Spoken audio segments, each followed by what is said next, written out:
distintas formas de oración. Es nuestra lección número 9 y seguimos con las formas de oración que tienen que ver con peticiones. En esta lección veremos la primera parte de la intercesión. Y bueno, les anticipo que el tema es muy amplio, es muy profundo y traté de incluir información esencial y básica para que podamos tener una comprensión clara y poder dejar una base sólida.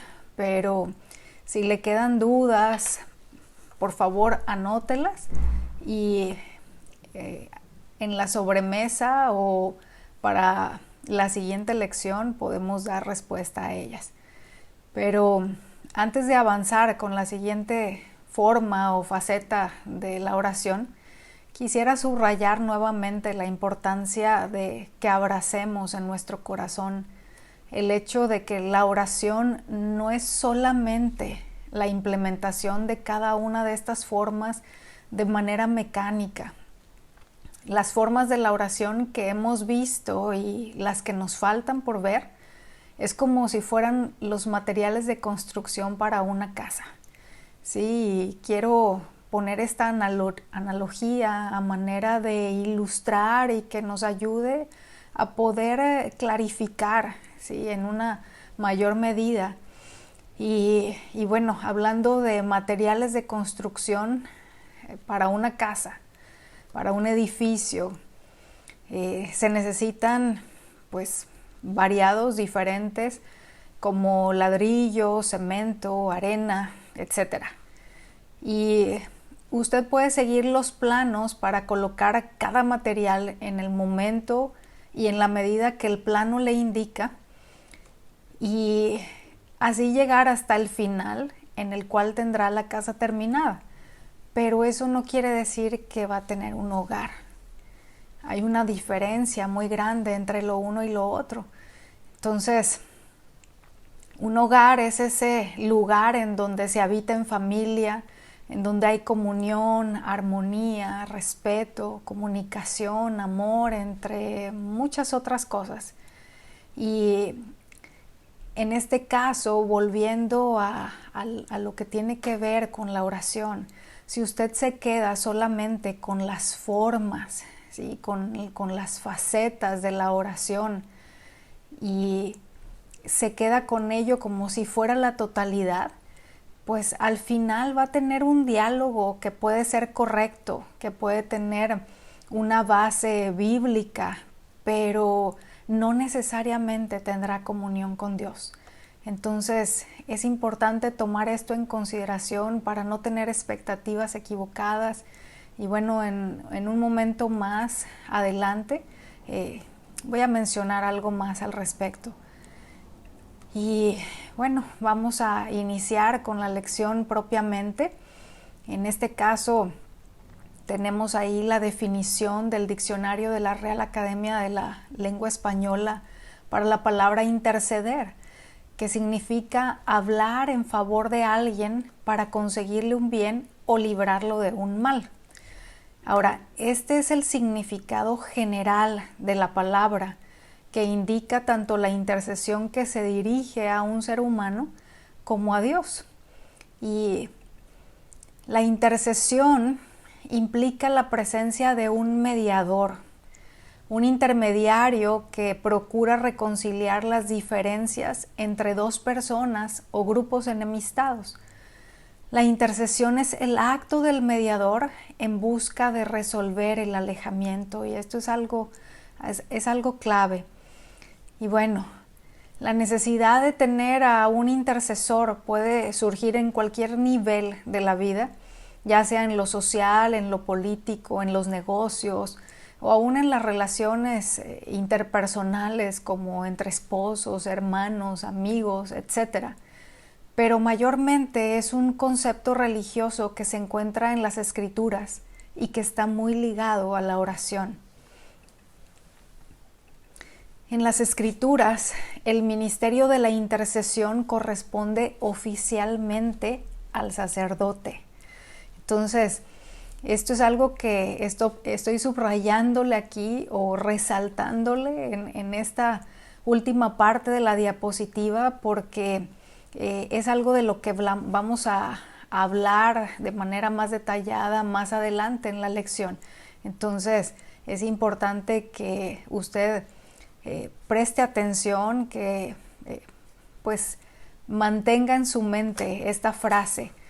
Y bueno, aunque la intercesión es un ministerio que oficialmente corresponde al sacerdote, encontramos en la palabra de Dios también a profetas, a reyes y a patriarcas suplicando en favor de los hijos de Israel y hasta por los extranjeros.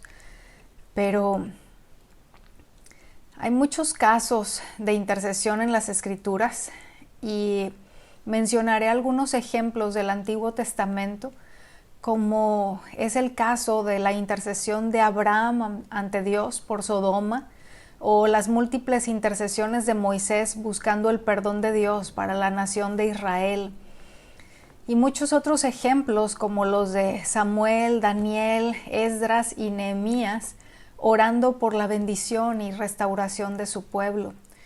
También tenemos el ejemplo de Jeremías, que fue el profeta que más intercedió por los judíos y que esa cita que tenemos ahí entre paréntesis es una de las que encontramos en la Escritura, en donde Dios le habla al profeta diciéndole que ya se detenga de rogar, de interceder a favor del pueblo, porque estaban viviendo de manera deliberada en una rebeldía para con Dios, en una determinada desobediencia. Entonces llegó el momento en el que, aunque este era el profeta que más había intercedido por el pueblo, Dios le da la indicación de que ya pare con esa intercesión. Y bueno, también tenemos el ejemplo en 2 de Crónicas capítulo 6, que fue un pasaje que estuvimos viendo en la lección anterior, pues muy importante, ¿verdad?, en el que aprendimos cosas muy interesantes e incluso conmovedoras, en donde Salomón aboga o intercede, o ambas cosas, mejor dicho, en favor de su pueblo. Y en este caso es al dedicar el templo que él deja bien claro, ¿sí? Este sabio rey deja muy claro que la casa de Dios sería ante todo un lugar de oración que incluiría la intercesión.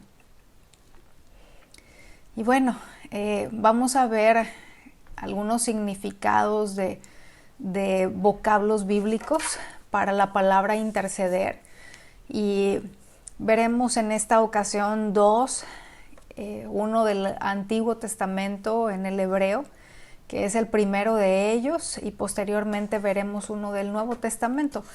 En este caso es la palabra pagá, que originalmente significaba atacar. Más adelante, en un sentido bueno, asaltar con peticiones. Y cuando este asalto era hecho a favor de otro, su sentido era el de interceder. Es el acto de presentar súplicas o peticiones a alguien con autoridad, como en este caso Dios, solicitando algún beneficio o perdón, entre otras cosas, a favor de otros. Y bueno, para poder hacer esa intercesión implica tener un encuentro con la persona delante de la cual se intercede, al igual que en el caso de la palabra en el griego, en el Nuevo Testamento, que es entungano, que primariamente significa encontrarse con una persona a fin de conversar, luego hacer petición y especialmente interceder. Es rogar a alguien pidiendo su auxilio, ya sea a favor o en contra de otros. Y ahí tenemos algunas escrituras. La primera de ellas nos habla de esa intercesión en contra, que tiene que ver con el hecho de ir delante de Dios para pedirle por aquellas cosas que están siendo contrarias a su carácter, a su persona, a su voluntad. no es tanto el hecho de ir en contra de las personas. Y la palabra nos enseña ya en el Nuevo Testamento que nuestra lucha no es contra carne y sangre, ¿no? Entonces es más bien en este sentido la aplicación de esta palabra en el Nuevo Testamento. Y bueno, veíamos anteriormente que el ministerio de la intercesión corresponde de manera oficial al sacerdote. Y el sacerdote esta palabra viene del término hebreo Cohen, que se aplica a uno que ha sido apartado para servir como mediador e intercesor entre Dios y su pueblo. Y bueno, creo que tenemos claro que aunque el hombre fue hecho a la imagen de Dios, debido a su pecado quedó apartado de él e incapacitado para llegar ante el Dios Santo por sí mismo, para recibir perdón y reconciliación. Y el sumo sacerdote, que esa palabra sumo lo que significa es por encima, ¿sí? Es el que está en el lugar más alto, en ese caso era el que estaba por encima del resto de los sacerdotes. El sumo sacerdote llegó a ser una provisión de la gracia de Dios en el Antiguo Testamento, porque era quien oficiaba como mediador entre Dios y los que ofrecían sacrificios para el perdón de su pecado, con el fin de que pudieran experimentar perdón, purificación y reconciliación con Dios. Y en el Nuevo Testamento, nuestro Señor Jesucristo es el mediador e intercesor a favor del pecador delante de Dios el Padre, y es el sacrificio ofrecido en la cruz, cuya sangre derramada fue una vez para siempre el pago para la anulación plena del pecado. Es el misericordioso y fiel sumo sacerdote que se ofreció a sí mismo sin mancha a Dios como reconciliador por los pecados del mundo y el mediador de un nuevo pacto, de acuerdo con lo que la Escritura nos enseña. Ahora, en este caso, el Señor Jesús no es solo el mediador y el intercesor, sino también es el sacrificio. Y en un momentito más vamos a ver más a detalle esto. En el caso del Señor Jesús, no fue un sacerdote en el orden bíblico mientras estuvo sobre la tierra, porque él no pertenecía a la tribu de Leví. Y los sacerdotes no solo debían ser de la tribu de Leví, sino que debían ser descendientes de Aarón.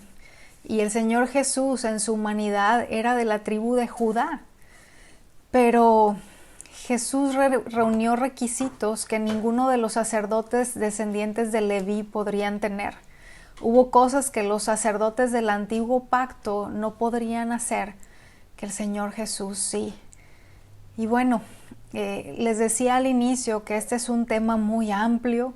El hecho de que podamos tener un entendimiento claro de estas cosas que se están mencionando tiene que ver con que conozcamos qué es lo que la palabra nos enseña acerca del sacerdocio levítico en este caso, ¿verdad? Toda la historia al respecto que encontramos en el Antiguo Testamento, mayormente en el libro de Levítico específicamente, y que sería bueno, ¿verdad? El que si usted no lo conoce pueda ir hacia allá para poder tener esa base y poder tener una comprensión clara de todo este tema. Y bueno, le decía que aunque el Señor Jesús no era descendiente de la tribu de Leví, tampoco mucho menos, ¿verdad?, un descendiente de Aarón, sino que pertenecía a la tribu de Judá, él reunió requisitos que ninguno de aquellos sacerdotes reunía, ni jamás podría aspirar a poder reunir. Me refiero al hecho de que Jesús se ofreció a sí mismo como el sacrificio por los pecados y se presentó ante el trono de Dios como el sacerdote eterno. Sí, en este caso, el Señor Jesús no ofreció, como hacían los sacerdotes, a un animalito, ¿verdad? Como la víctima, como el sacrificio por los pecados, sino que Él puso su propia vida. Y esto es lo que la Escritura denomina como el orden de Melquisedec. Es decir, su sacerdocio era conforme al orden de Melquisedec. Es de lo que nos habla la Escritura en el libro de los Hebreos, en la carta a los Hebreos, en el capítulo 7 específicamente. Y bueno, aquí tenemos una cita que es una pequeña porción de lo que ahí nos enseña. Es en el versículo 15, la segunda parte, y el versículo 16, que nos dice: ha surgido un sacerdote diferente, quien es como Melquisedec. ¿Sí? Si se fijan, no dice es Melquisedec, sino es como, es decir, tipificando, ¿verdad? Y en el versículo 16 continúa diciendo: Jesús llegó a ser sacerdote no por cumplir con la ley del requisito físico de pertenecer a la tribu de Leví, sino por el poder de una vida que no puede ser destruida. Entonces, el primero de los requisitos que el Señor Jesús reunió es el hecho, y que los sacerdotes conforme al sacerdocio levítico no podían reunir, es el hecho de que Él se ofreció a sí mismo como el sacrificio. Le mencionaba hace un momento, pero aquí en esta cita nos dice que el otro requisito es el poder de una vida que no puede ser destruida, es decir, alguien que vive para siempre, y que tampoco aquellos sacerdotes del Antiguo Testamento podían llevar a cabo. Y en Hebreos, en el mismo capítulo 7, pero en el versículo 28, nos dice: la ley nombra a sumos sacerdotes que están limitados por debilidades humanas. Pero después de que la ley fue entregada, Dios nombró a su Hijo mediante un juramento, y su Hijo ha sido hecho el perfecto sumo sacerdote para siempre. Sí, el sacerdote que está por encima de todos los sacerdotes, y es el que lleva a cabo ese sacerdocio para siempre. No es algo temporal, sino algo eterno.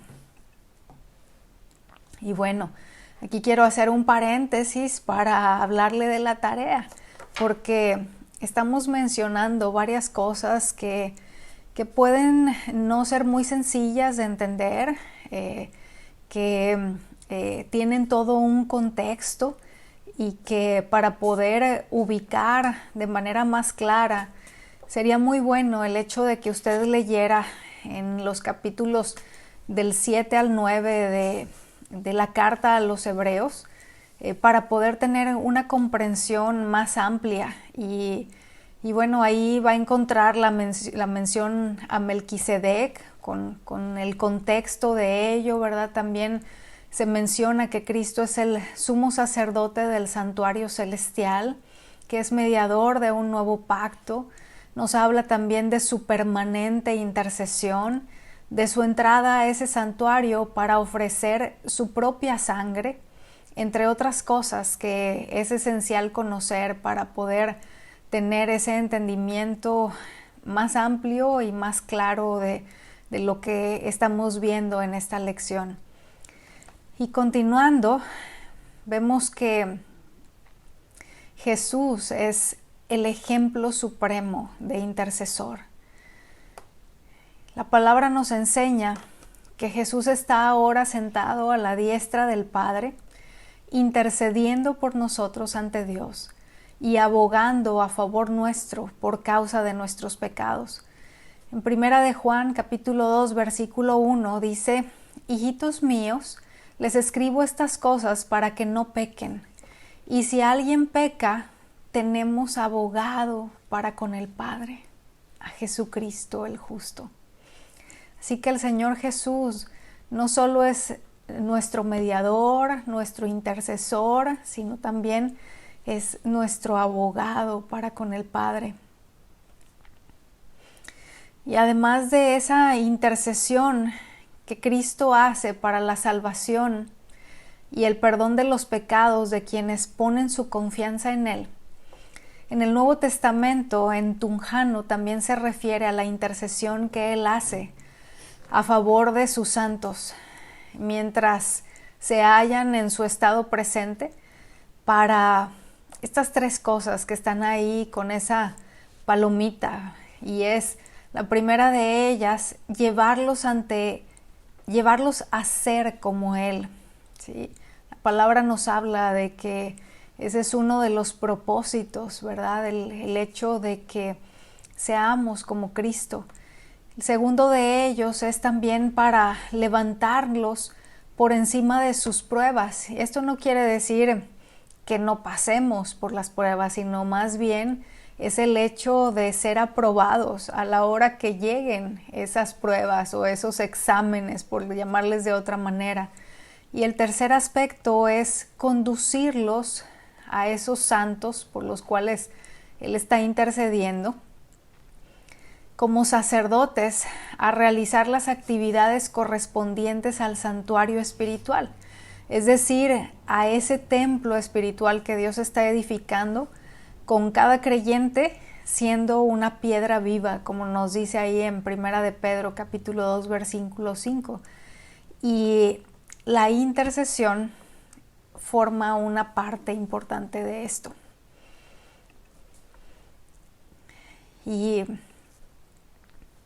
la palabra nos enseña también que el Señor Jesús continúa haciendo en el cielo lo que comenzó en la tierra. En los evangelios lo podemos observar siempre hablando, actuando, pero también orando en favor de otros. Y eso es algo que Él sigue haciendo. Y quiero leerle esto que escribió, que dijo en su momento Robert Murray McCain, que en un momento más le voy a decir quién fue este hombre. Él dijo: si pudiera oír a Cristo orando por mí en la habitación contigua, no temería a 1,000,000 de enemigos. La distancia, empero, no cuenta. Él está orando por mí. Y bueno, aunque ciertamente no lo está haciendo en la habitación de al lado, aunque ciertamente no podemos escucharle en esa intercesión que Él está haciendo a nuestro favor delante del Padre, la realidad es que Él lo está haciendo. Él está orando por usted y por mí. Robert Murray McCain fue un pastor presbiteriano escocés, sí, por aquí cerca relativamente, en la ciudad de Dundee, y fue un hombre desesperado por predicar el evangelio a los perdidos. Él tuvo un ministerio muy corto porque murió a la edad de 29 años, pero tuvo un profundo impacto en su nación.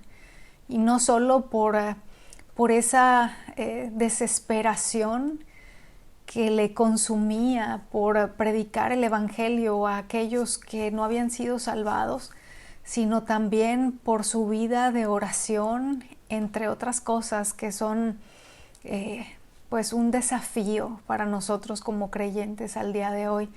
Y en otra oportunidad podremos mencionar algunas más de las cosas que podemos aprender del ejemplo de este hermano que ya está con el Señor.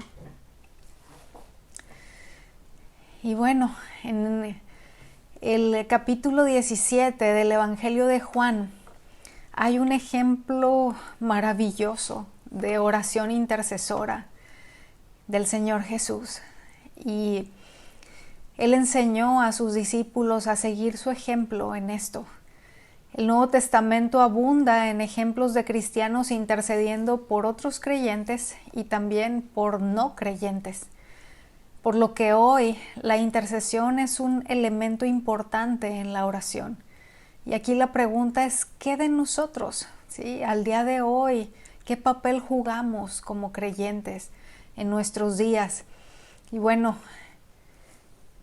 la palabra nos enseña también acerca del creyente como intercesor, que aplica para el día de hoy, que es algo que no tiene una cláusula o una caducidad, mejor dicho.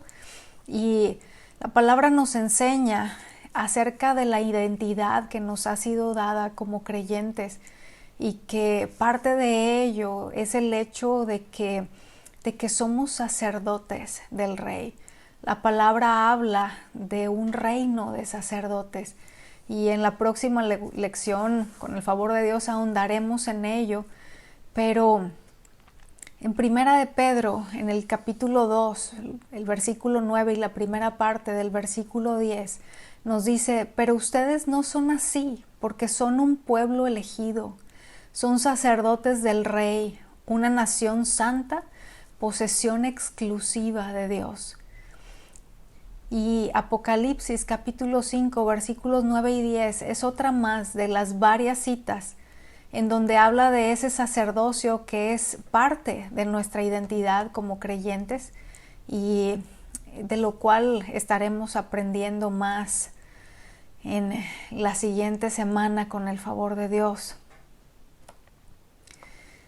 Y bueno, tenemos esta otra porción de la Escritura en donde nos habla acerca del deseo de Dios para con nosotros como sacerdotes, como intercesores. Primera Timoteo capítulo 2, los versículos 1, la primera parte del 2 y el 3 y 4 dicen: exhorto pues ante todo que se hagan plegarias, oraciones, peticiones y acciones de gracias por todos los hombres, por los reyes y por todos los que están en autoridad, porque esto es bueno y agradable delante de Dios nuestro Salvador, el cual quiere que todos los hombres sean salvos y vengan al pleno conocimiento de la verdad. Y es necesario interceder pidiendo por aquello que Dios desea. Aquí la palabra es muy clara y nos enseña qué es lo que Dios quiere. Sí, al final de estos versículos dice que su deseo es que todos los hombres sean salvos y vengan al pleno conocimiento de la verdad. Pero antes de llegar a este punto, los primeros versículos nos hablan de una exhortación. Sí, y regularmente interpretamos la palabra exhortación como un regaño, ¿verdad? Pero no es eso lo que significa. Exhortación significa ánimo, ¿sí? Entonces aquí el apóstol está animando en este caso pues a Timoteo, a los lectores de esta carta que nos incluyen a usted y a mí, diciéndonos que ante todo hagamos esos distintos tipos de oraciones, ¿verdad? O de formas de oración, que son plegarias, que son peticiones, que son acciones de gracias, y tiene que ver con un interceder, con un pedir delante de Dios a favor de que aquellos que aún no le conocen puedan alcanzar la salvación, puedan venir al conocimiento completo de la verdad de Dios, y que ese es su deseo, y que el hecho de que nosotros estemos en esa disposición para ser usados, y previamente a esa acción, el que podamos ir delante de Dios en ruego, en intercesión, pidiéndole a favor de las personas que están en esa condición, es algo esencial para ello. En el nivel humano, la intercesión provee una relación esencial en la comunicación, y a veces una base para negociaciones. ¿Sí? Esto es en el nivel humano. Ahora, entre Dios y el hombre, el intercesor representa por sustitución al pecador enemistado con Dios hasta el momento en que el pecador suplica por sí mismo. Sí, el hecho de que el intercesor represente, como dice aquí, por sustitución al pecador que está en una condición de enemistad con Dios, podría ser que la buena voluntad de ese intercesor, la buena voluntad de esa persona que está poniendo su vida en favor de aquel que aún no ha sido salvado, en favor de aquel pecador que se encuentra en un estado de enemistad con Dios, sea lo que Dios tome en consideración como ese sustituto temporal, ¿verdad? Para proveer la base moral para que continúe esa acción divina en beneficio del pecador. Pero el hecho de que pueda ser de esta manera es solamente debido al único y suficiente sacrificio mediador de Cristo que hace posible recibir misericordia. Es decir, el hecho de que ya ahora como creyentes intercedamos a favor de Dios por aquellos que se encuentran en una enemistad de Dios es algo recibido, es algo que se puede llevar a cabo, es algo que Dios acepta solamente debido a ese sacrificio mediador de Cristo. Es solamente debido al hecho de que Cristo se ofreció a sí mismo como el pago único y suficiente, lo que hace posible el recibir la misericordia por parte del Padre. Y bueno, aquí vemos que la fuerza de la intercesión depende del intercesor. ¿A qué me estoy refiriendo con esto? Por su obediencia y por su muerte sustitutoria, Jesucristo adquirió ese derecho de intercesor en la medida perfecta. Los cristianos que oran por otros están participando de este derecho. Pero también al hablar del hecho de que haya fuerza en la intercesión, nos referimos a que hay aspectos que caen dentro de la responsabilidad del creyente intercesor y que contribuyen a hacer efectiva la intercesión. Vemos en la Escritura que Dios estuvo complacido al recibir las oraciones de un Abraham o de un Moisés que, dicho entre comillas, se ganaron el derecho de interceder, porque alcanzaron una relación personal con Dios y por lo tanto también una autoridad que Dios acepta como válida. Y miren, de ahí es que la necesidad de entender el hecho de que aprender acerca de todas las formas de oración y llevarlas a la práctica de una manera mecánica, como paso 1, alabanza, paso 2, acción de gracias, paso 3, etcétera, etcétera, no es comunión con Dios. Sí, aquí estamos hablando a manera de ejemplo de la vida de un Abraham o de un Moisés, que fueron ejemplos de intercesión, pero el hecho de que Dios recibiera la intercesión por parte de ellos en buena medida era debido a la relación que ellos tenían con el Señor. Entonces, por ello es que le menciono que es esencial que no asumamos como que vamos a poder llegar a un punto de comunión con Dios cuando solamente aplicamos de una manera mecánica cada uno de estos aspectos que forman parte de las diferentes facetas, ¿verdad?, de la oración. porque eso no es comunión con Dios. Y si no tengo relación personal con Él, tampoco tendré la capacidad para interceder de una manera que el Señor acepte como válida. Y bueno, existen otros aspectos que contribuyen a que la intercesión tenga esa fuerza necesaria, como un caminar siguiendo la guía del Espíritu, por mencionar algunas cosas, un corazón rendido, una vida de obediencia, entre varias otras. Y ya tendremos el tiempo para dedicar a una lección completa y poder hablar de esto a detalle. Sin embargo, la idea de interceder nunca se debe concebir como el intento de torcer el brazo a Dios para obtener de Él una bendición o un perdón que se consideran como merecidos. Sí, este concepto erróneo olvida que Dios, como la persona ofendida, es quien ha provisto a su propio Hijo como intercesor.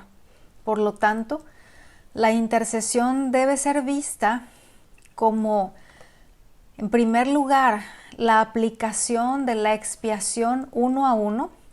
Es decir, al hablar de expiación estamos hablando de quitar el pecado que impide la amistad con Dios. Y como segundo aspecto, el acto de recurrir al puente ya establecido entre la santidad de Dios y el pecado del hombre, por lo que la intercesión reclama los méritos de la sangre de Cristo en beneficio de otra persona, no para que se le conceda alguna bendición merecida, sino un favor no merecido.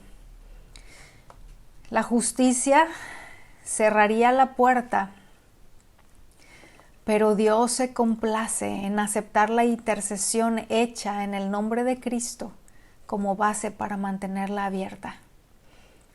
Es decir, que la justicia de Dios que demanda un pago cerraría esa puerta si no fuera porque Cristo pagó el precio y porque el Padre acepta esa intercesión hecha en el nombre de Jesús como la base para mantener esa puerta abierta.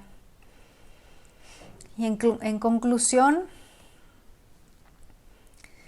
vamos a leer cuál es el deber de los salvados, según algo que en su momento dijo el pastor Charles Spurgeon y que quedó registrado por escrito.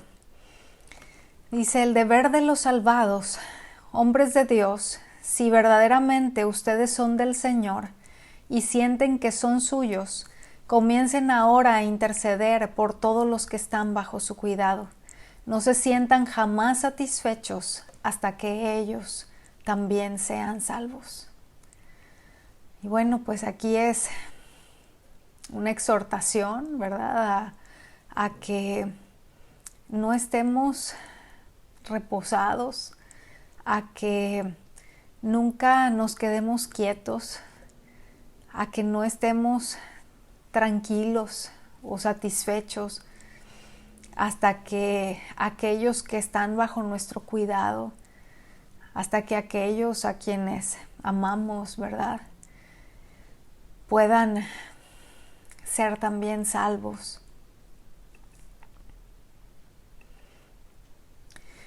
Jesucristo es el medio establecido. La palabra nos enseña que Él es el mediador que está sentado en el trono de la gracia para atender a nuestras súplicas en todo tiempo y darnos por gracia respuestas oportunas a nuestras múltiples necesidades. Y con el ejemplo de los evangelios conocemos lo que puede darnos y el modo en que debemos pedirle. Esto es algo de lo que hablaremos a detalle también en una lección más adelante, porque hay muchas cosas importantes que aprender acerca de esto último. Sí, los evangelios están llenos de esos ejemplos acerca de lo que Dios puede darnos, de esas peticiones que podemos llevar delante de Él, cuya respuesta será un sí por parte de Dios, pero también nos enseñan acerca de el modo o la manera en la que debemos presentar nuestras peticiones delante de Él. Y estos son aspectos importantes que también es necesario que aprendamos, que podamos tener claro, que podamos llevar a la implementación, porque es parte de la enseñanza que Dios nos da acerca de la práctica de la oración. Entonces, con esto concluimos la lección del día de hoy y vamos a orar para terminar. Señor, queremos darte gracias por enseñarnos una vez más acerca de todas estas cosas, Señor, que forman parte de lo que es la joya preciosa, Señor, la joya valiosa de la oración. Queremos rogar, Señor, por tu ayuda para poder tener una comprensión clara de todo esto, Señor, para poder también llevar a la práctica en nuestro día a día, para poder implementar en nuestra vida, Señor, lo que tú nos enseñas acerca de la intercesión. Te lo rogamos, Señor, en el nombre de Jesús. Amén.